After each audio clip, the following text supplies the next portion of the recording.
আসসালামু আলাইকুম।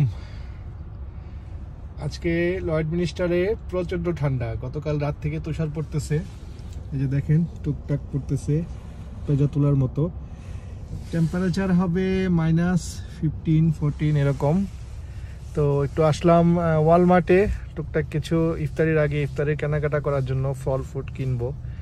ছেলের জন্য বিস্কিট কিনলাম, কিছু ড্রিঙ্কস কিনলাম।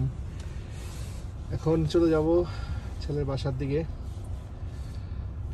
ঠান্ডা আজকে একদম দেখেন, ক্যানাডিয়ানরাই বাঁকা হয়ে গেছে, কুজা হয়ে গেছে। কি ঠান্ডা পড়ছে বলেন ভাই। তুষার পড়তেছে রাত্রে থেকে। তো ঠান্ডাটা আসলে কি, মানে এখানে একটা অবাক বিষয় দেখলাম, ঠান্ডাটা লাগে হলো তুষারপাত শেষ হওয়ার পরে। মানে যখন শেষ হয়ে যায় তুষারপাতটা, যখন বরফটা শক্ত হতে থাকে, তখন গিয়ে ঠান্ডাটা বোঝা যায় যে আসলে রিয়েল ঠান্ডাটা কীরকম।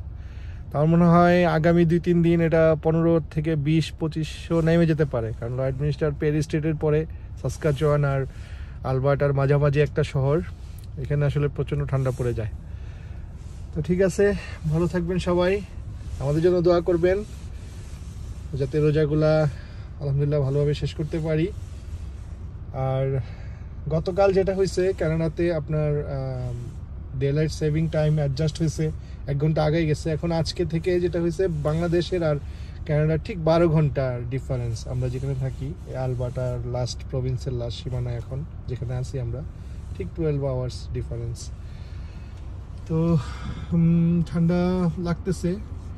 গাড়িতে পুরো দমে হিটার চালু করে রাখছি, স্টিয়ারিং হিটার, সিট হিটার। তারপরেও দেখা যাক, স্টিয়ারিংটা হিটার দিছি, আরাম লাগতেছে আসলে ধরতে।